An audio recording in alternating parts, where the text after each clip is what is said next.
Good morning, everybody. I decided to bring you a video because some of my garden is going to seed, and today we're picking the Mammoth Dill, which is right there.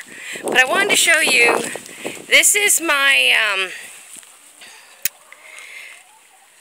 if you can see that, those pods are my mustard seed from my mustard greens that have gone to seed. Now these mustard greens lasted well over a year for me. I'm in a different region than most of y'all. I'm in Florida, so my plants, if it doesn't get too hot and we don't get a hard frost, which is possible even at my location in Central Florida, my plants will continue to grow. We had I think these plants have just done what they're going to do, and as you can see, they got like a white mildew on them now, and they're just done. And you saw them earlier. They were huge, absolutely huge, beautiful leaves. And now we got flowers and seed pods. These are going to wait a few more days before I try and harvest them. But what I'm going to bring you today, and when you harvest, you're going to be harvesting these seed pods. And I'm going to harvest right into a baggie from my Mammoth Dill. Yes, we have to weave through the banana patch. I got bananas, as you can see. I always seem to have bananas now, which is good. The mild winter sure does help with those situations. Now, as you can see, this is the Mammoth Dill. This is not ready. See how green and nice and plump those are? But now compare it to this one. These are ready. These are the ones I'm going to cut off. And I've got like 3 of them, at least 2 of them. Let's say 2 of them that are ready to be cut off.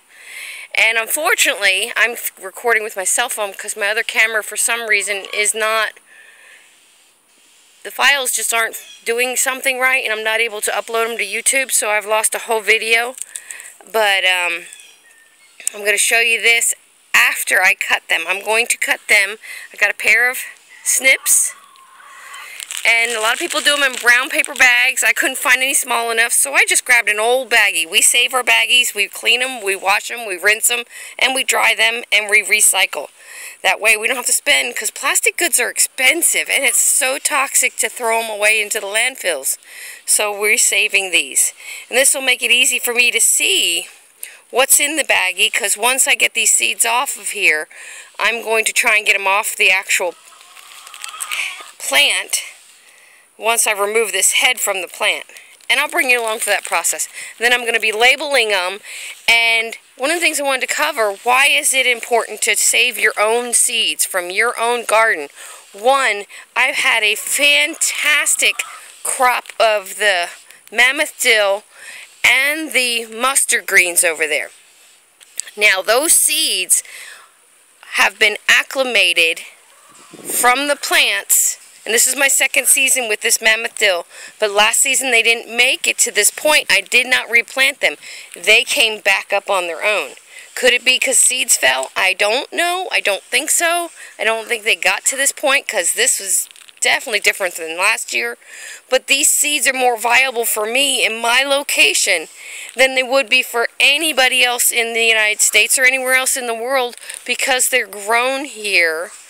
And they've acclimated to the climate, to the sandy soil, and that's why I'm saving these seeds.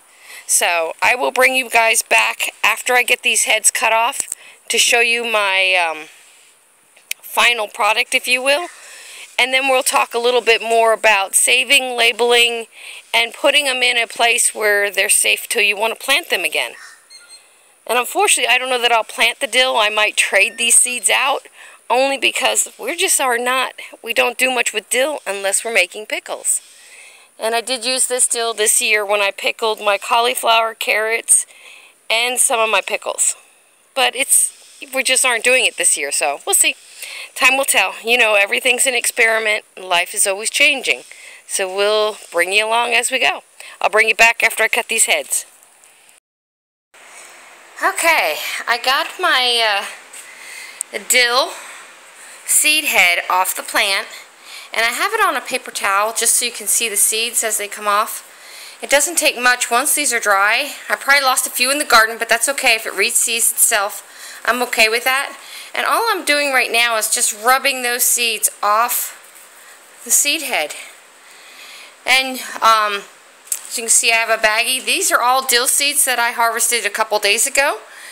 And all I did was put them in the baggie and then worked them the same way. But this allows you to see the volume of seeds coming off this one little seed head. And I probably got about 10 or 15 seed heads out there coming in. I'm going to keep saving them because I believe we can use these when we make pickles, and that's a good thing. But look at all those seeds. Now this is almost completely cleaned off, and you see how little bit of time it took. And like I said in the first part of the video, this becomes important when you're growing in your area. These seeds are going to grow better the next time you plant them. And I definitely had some good pollinators out there. I had some butterflies and some bees. Not enough bees to make me happy, but I don't really have a lot planted that bees would enjoy. But my pigeon peas, when they bloom, they definitely get some pollination from the bees. And I don't know how to identify honeybees versus any other bee, because I'm not into the honeybee whole thing. Yeah, I'm picking off a couple little seeds. Yeah, I don't like wasting anything. But yeah, there's my seeds. Now, the only other step that becomes very, very important is these seeds have to be super dry. And these guys were out in 90-degree temperatures for the last few days. So, and you see how fast they came off of there? So these guys are dry, but I'm putting them in a baggie. I'm going to put them in this baggie here. And the baggie will not get sealed for a few more days. That way any moisture or humidity can come out of that baggie. And it's not, again, putting it in the baggie, you're just going to make a little funnel out of it. I'm sorry, I got one hand I can use today, that is it. But you're going to just make a little funnel out of your sheet of paper and slip it in the baggie, and it's going to be in there. None of this is hard, none of it's rocket science. It's takes a little time, yes.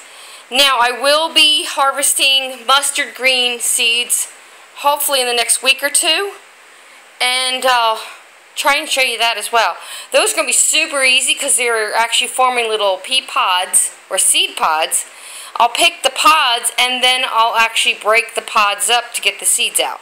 So it's a little different than this. These seeds just fell right off the plant, where the others you might have to break them out of an actual seed pod. But seed harvesting is easy.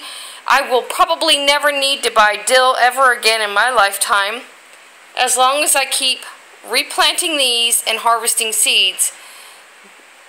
And you know, if something happens and you can't buy seeds anymore but you have your own supply, yay, because you're not dependent on a system that's failing. Alright guys, I'm tired. I've been out in the yard moving mulch all morning. So y'all have a great day and God bless. And I hope you enjoyed the video. Like and subscribe. And let me know if you do anything differently than I just did. Have a great day. Bye-bye.